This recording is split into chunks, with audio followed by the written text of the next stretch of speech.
terza edizione del Festival Nazionale dell'Economia Civile si apre a Firenze prendendo coscienza di un nuovo modello, dove contrariamente al recente passato pre-pandemia non è più soltanto il mercato a dettare la linea. Il presente e il futuro, questo sembra essere ormai il percorso, si affrontano collettivamente attraverso la lotta ai mali pubblici globali, dove crescente peso hanno i governi dei paesi che programmano azioni sinergiche tra istituzioni, imprese responsabili e società civile. Informazione, formazione e cultura sono centrali per creare un mondo diverso, alla ricerca di senso.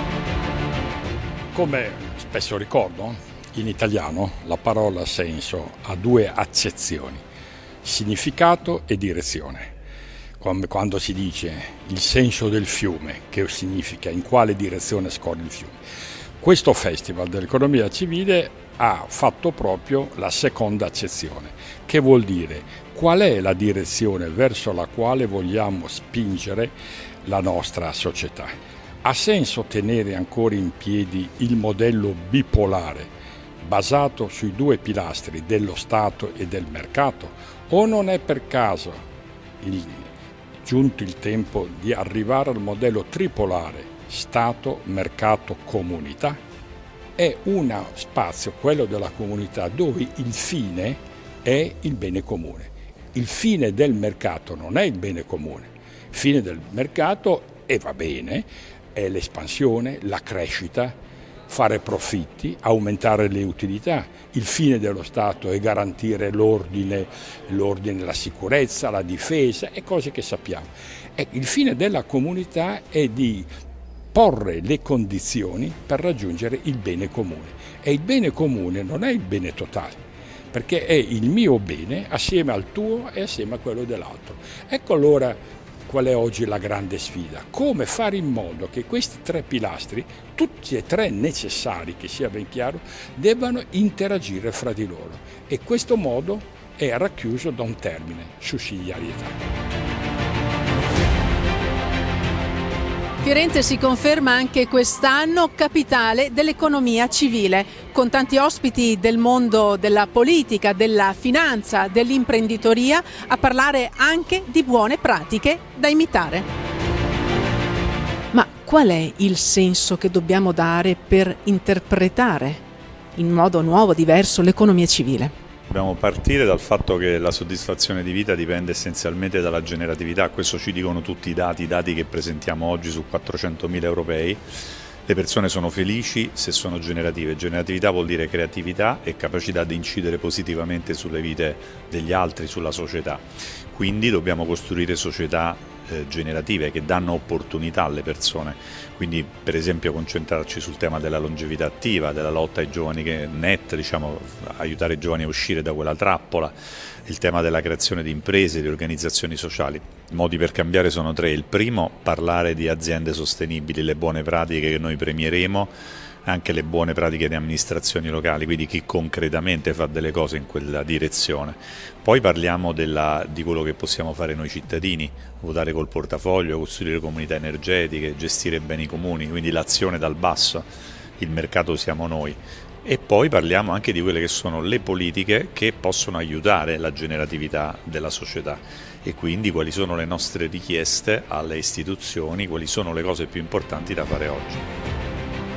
Presidente, il mondo della finanza, del credito, dell'assicurazione, ma anche degli investimenti e del welfare sta cambiando, sta virando verso un concetto di sostenibilità. Ma è sostenibilità vera, come le possiamo intendere, oppure magari soltanto un esercizio di stile? Credo che non può essere un esercizio di stile, perché c'è bisogno di sostenibilità effettiva e ci vuole etica negli affari più di quanto non sia stata praticata in precedenza. È tempo che le città, i comuni, le comunità si organizzino, perché lo Stato non può fare tutto e quindi la capacità di autogestione dei territori deve tornare ad essere protagonista. Che ruolo avranno le banche di credito cooperativo, le BCC, nella gestione dei fondi, che sono molti, del PNRR? per poter far arrivare alle persone e alle imprese questi fondi sono necessarie le banche che abbiano una capillarità distributiva territoriale, e quindi tradizionalmente le banche di credito cooperativo, che hanno conservato la capacità di relazione con le persone e con le imprese, hanno un ruolo direi determinante. Direttore, cosa possono fare le BCC, le banche di credito cooperativo, per declinare in senso concreto questa idea e questo senso della sostenibilità? Le banche di credito cooperativo sono leader nei mercati nel finanziare il lavoro. Io penso che occorra introdurre questa espressione, la finanza per il lavoro, che nasce dall'interpretazione corretta della banca mutualistica, cioè la capacità di attrarre il risparmio del territorio e la capacità di trasformarlo in credito che genera occupazione e reddito.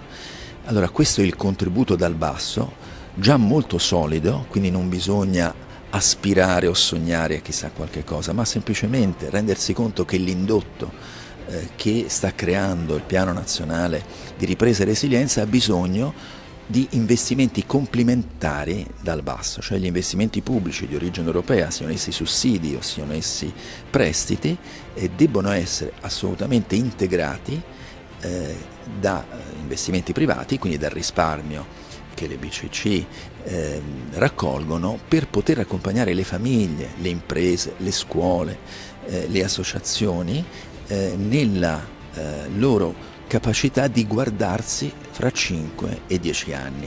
Noi abbiamo un obiettivo come europei che è stato solennemente dichiarato dalla Commissione europea, quella di raggiungere il 55% di emissioni di anidride carbonica entro 9 anni. 9 anni sono un baleno, quindi c'è questa grande opportunità, ma anche questa responsabilità di contribuire con investimenti mirati dal basso a rendere ancora più efficaci gli investimenti dall'alto del Piano Nazionale.